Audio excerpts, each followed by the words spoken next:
안녕하십니까. 강화된 중대재해 트렌드와 관련해서 강의하게 되는 공익노무사 김소리입니다. 최근에 이제 정부가 바뀌었죠. 정부가 바뀌었는데 가장 먼저 이제 정부에서 이거를 해라라고 하는 게 사실은 중대재해입니다. 고용노동부도 장관님이 이제는 노동자, 근로자 출신이기 때문에 이 중대재해가 얼마나 중요하고 그런 거에 대해서 계속 어필하고 있는데요. 그러면은 이제 중대재해가 강화가 됐는데 뭐가 강화가 됐지? 잘 모르겠는데 중대재해처벌법보다 더 이게 그러면 더 강화됐나? 라고 이제 문의하시는 분들이 계시는데 오늘은 이제 강화가 됐는데 그럼 뭘 어떻게 강화가 되는지에 대해서 간단하고 조금 쉽게 설명을 해드리겠습니다. 네, 보시면은 얼마 전에 이제 몇 달 안 됐어요. 한두 달 안 됐는데 지금 강화된 중대재해 제재로가 있고 있습니다. 이재명 대통령의 작심 지시 중대재해 사업주 엄벌 양형 기준 나오나 이렇게 되어 있는데 결론적으로 말하면은 사실은 중대재해처벌법이 이제 시행된 지 한 3년, 4년 정도가 지났거든요. 근데 시행되고 나서 실질적으로 중대재해 최종적인 귀책, 그러니까 귀속이 되는 사업주에 대한 처벌이 그렇게 세지는 않았어요.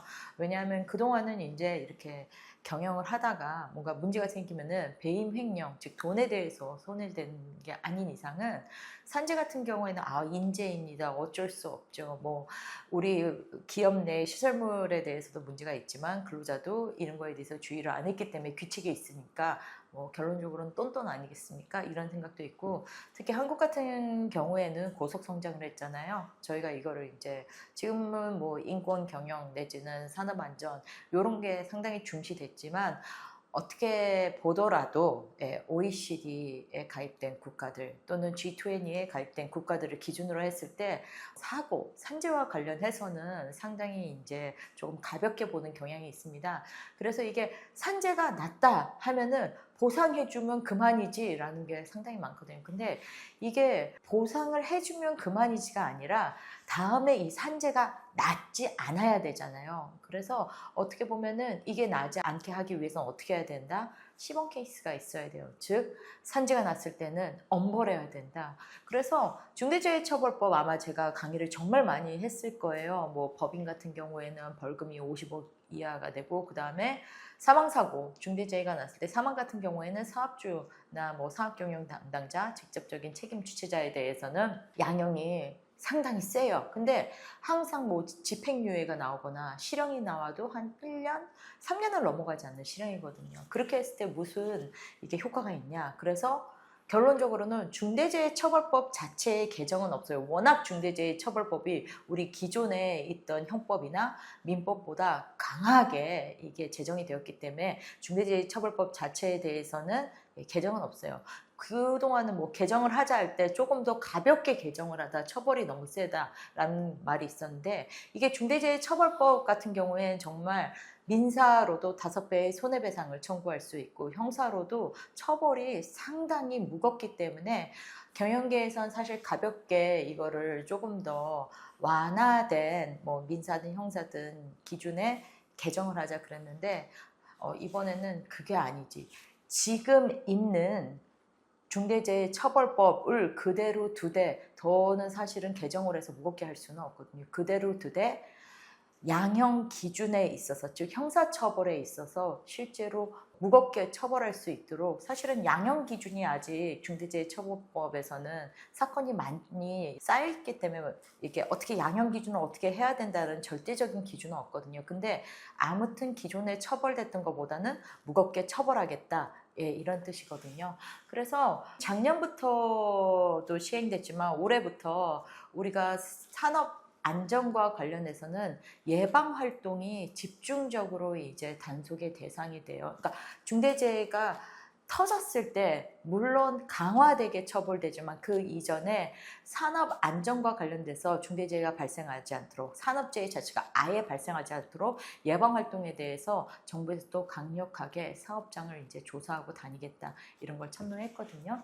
그래서 양형 기준 나오나 한마디로 중대재해와 관련해서 양형 기준이 이제 나온다고 한다면은 그렇죠. 처벌이 조금 더 강화되고 정밀하게 이렇게 그 문제됐던 뭐 사업주든 사업경영 담당자든 직접 담당자든 이 사람들의 처벌 기준이 조금 더 명백하고 확고하고 그리고 결론적으로는 무거워질 수 있다. 예, 봐주기가 조금 어렵다.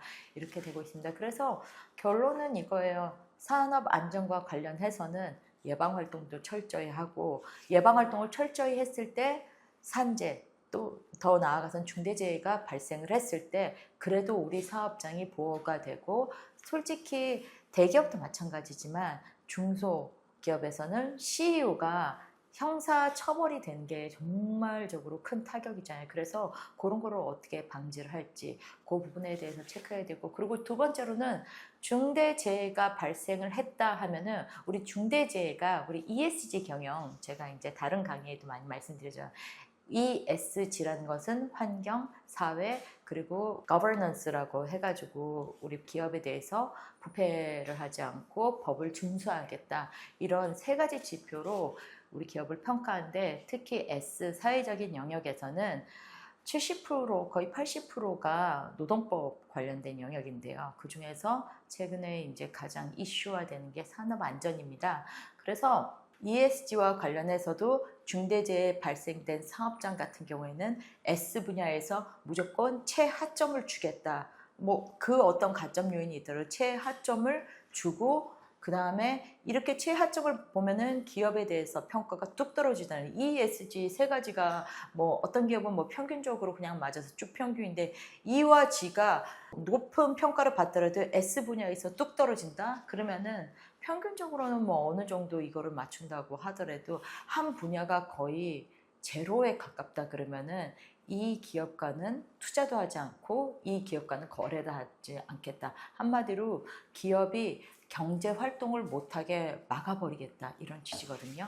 그래서 아마 요거에 대해서는 사실은 다음 거 우리 이제 PPT를 이렇게 같이 보시면은 강화된 중대재해 제재 두 번째 해가지고 실질적으로 우리 기업에 어떤 영향을 미치냐 해서 중대재해 기업에서는 대출 제한을 시켜버리겠다. 그리고 금융위원회에 이제 정부에서 금융위원회에 요청을 했죠. 기준을 마련해라. 예, 그래서 이제는 가장 중대재해가 났을 때 민사 형사적으로 대응을 해야 된다를 넘어서 중대재해가 나오면은 1, 2년은 우리 기업에 대해서 평가 분야에서는 정말 낮게 저신용도가 되죠. 그리고 두 번째는 그렇죠. 대출 자체가 완전히 막혀버리는 거예요.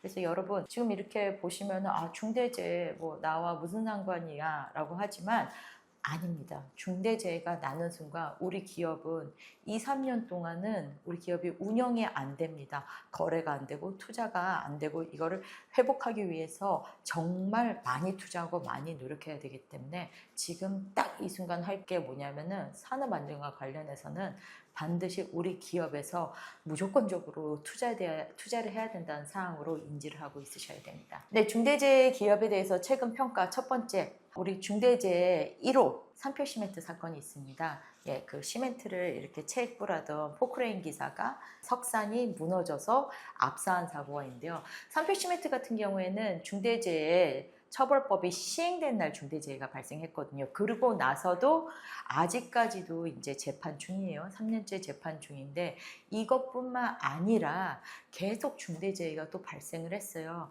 그래서 최근에 산표 시멘트와 관련해서 기업 평가를 할 때 S 분야에서는 최하의 평가 지표를 받고 있습니다. 그래서 산표 시멘트 같은 경우에는 비록 기업의 자산이 많거나 이것저것 뭐 이렇게 그동안에 뭐 이 분야는 아니더라도 다른 공장, 다른 그 야산 파는 데 있잖아요. 거기가 튼튼하다.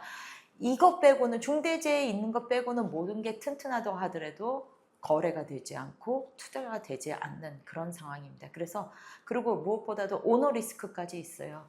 산표시멘트 대표이사가 지금 민사뿐만 아니라 형사, 중대재해처벌법 위반으로 형사에 이제 이렇게 계류되어 있잖아요.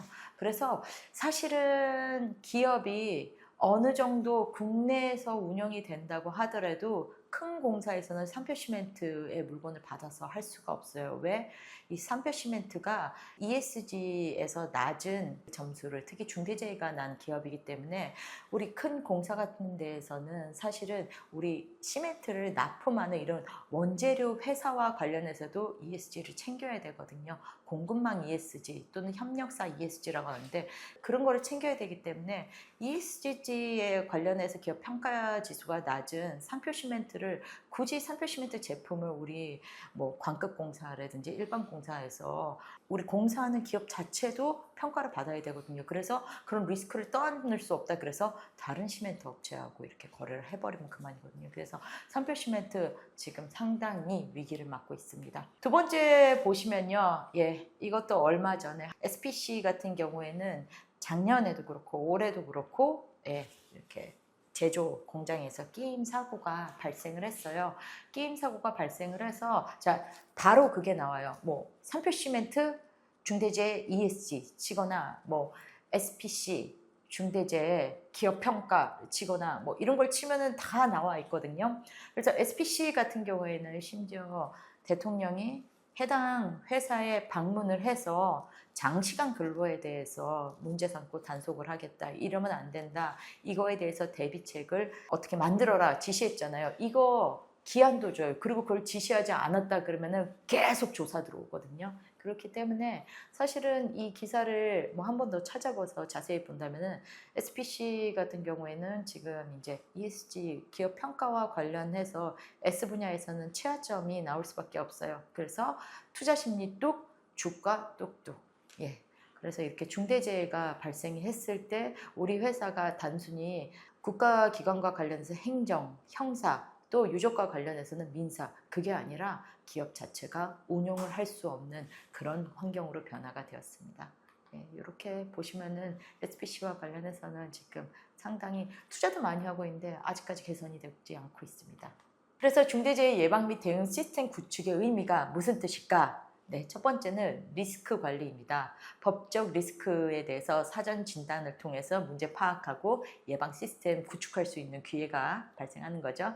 두 번째로는 비용 절감입니다.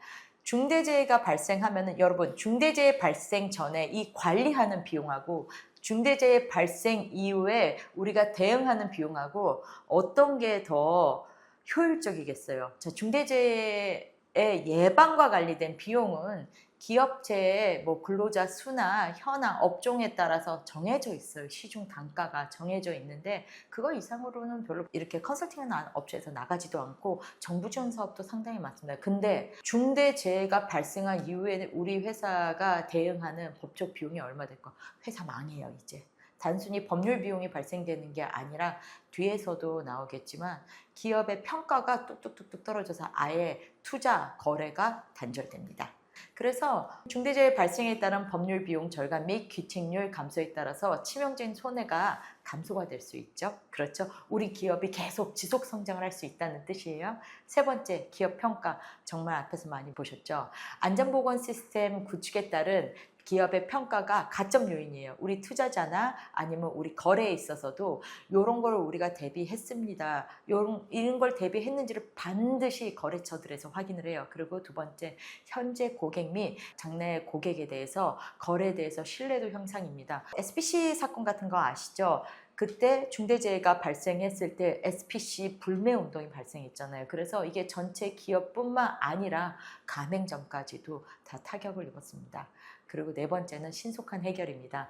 중대재해 발생 시 이러한 중대재해 예방 및 대응 시스템을 구축을 했다 그러면은 빠르고 신속하게 효율적으로 해결할 수 있고요. 이로 인한 작업 중지, 중대재해가 발생하면 해당 사업장이 고용노동부에서 작업 중지 명령을 내리거든요. 그래서 이런 작업 중지 등의 손실 최소화 및 빠른 재해자 보상 등을 통해서 경영 정상화에 기여할 수 있습니다. 중대재해 예방 체크포인트 중요한데 한번 보시죠. 상시 5인 이상 근로자 인사업장 상시 근로자 수는 평균 근로자 수가 5인 이상인지를 확인해야 돼요. 그게 중대재해처벌법 적용 범위거든요. 두 번째, 사망사고 또는 같은 사고로 6개월 이상의 치료자가 2인 이상 발생했는지를 확인해 보시기 바랍니다. 그리고 최근 6개월 이내에 위험성 평가 실시 여부, 위험성 평가가 여러분 이제 의무가 됐어요. 근데 의무인 거를 넘어서 위험성 평가가 했느냐 안 했느냐가 우리 회사에 중대재해가 발생했을 때 규칙 여부를 따지는 제1순위거든요. 그래서 위험성 평가 정부에서도 많이 지원을 해주고 최근에는 위험성 평가 관련해가지고 플랫폼들도 정말 많이 나왔어요. 그런 걸 통해서 좀 관리를 계속 하시기 바랍니다. 그리고 안전보건 예산이 별도로 책정되어 있는데 예산이 책정되어 있다 그러면은 그거에서 세부 내역이 있고 그 세부 내역에 따라서 기업이 어떤 활동을 하는 게 나와 있잖아요. 그런 걸 보기 위해서 예산이 책정되어 있는지 한 번 더 보고요. 그 다음에 사업 종류별. 우리 회사가 이 사업자 등록증이나 법인 등기부 보시면은 종목, 업태 나오잖아요. 그걸 보시고 산업안전공단에 들어가시면은요. 우리 사업장의 업태, 종목에 따라서 안전보건교육이 어떤 건지 나와 있거든요. 그래서 그런 안전보건교육 수행 여부를 반드시 체크해 보시기 바랍니다. 네. 중대재해 사전 예방 활동 안내인데 요거 같은 경우에는 우리 고용노동부의 산업안전관리 자율점검표가 있습니다. 산업안전관리 핵심 진료서가 되어 있는데요. 경영자의 리더십도 있고요. 근로자도 참여해야 되고 우리 위험성 평가할 때 되게 비슷하거든요. 위험 요인 확인 개선, 그다음에 안전보건 교육해야 되고 비상조치 계획 수립해야 되고 그다음에 우리가 동반 성장도 해야 되지만 우리 회사가 펴놓은 사업장에 들어와 있는 모든 사람들은 안전해야 되거든요. 그래서 우리 사업장 안에 있는 도급, 용역, 이 근로자들, 뭐 프리랜서까지도 안전하게 이렇게 관리를 해야지 됩니다. 그리고 평가 및 개선 이런 걸 봐야 됩니다. 안전보건계획 프로세스 이것도 고용노동부 안전보건계획 수립 가이드북 내용이거든요. 우리 일반적으로 경영계획 세우는 게 똑같아요. 계획을 수립하고 이사회에 보고하고 승인하고 그다음에 안전보건계획이 성실히 이행했는지 보고 그다음에 평가하고 그 다음에 이걸 피드백해서 차년도에는 어떻게 해야 되는지 이런 일련의 계획을 좀 세워두고 일일이 이제 좀 실행하는 흔적을 좀 남겨두셔야 됩니다. 네, 제가 이렇게 짧은 시간 동안 준비한 건 이겁니다. 중대재해 이번 정권에서는 하늘이 두 쪽 나도 무조건적으로 우리 기업에서 준비를 하셔야 됩니다. 네, 어렵거나 아니면 또 돈 들어가는 거야 라고 해서 기피할 게 아니라 우리가 세무 신고를 할 때 세무사님들, 회계사님들한테 필수적으로 기장을 맡기고 종소세, 법인세, 뭐 결산 볼 때 맡긴 거죠. 똑같은 거라고 생각하시고 전문가를 통해서 관리를 하시거나 우리 회사에서 고용노동부 자료로 관리했으면 자율적으로 회사 내에서 좀 관리해 주시기를 기대하고 있습니다. 네, 제가 준비한 건 여기까지고요. 추가적으로 문의사항은 중소기업 경영연구소를 통해서 부탁드리겠습니다. 감사합니다.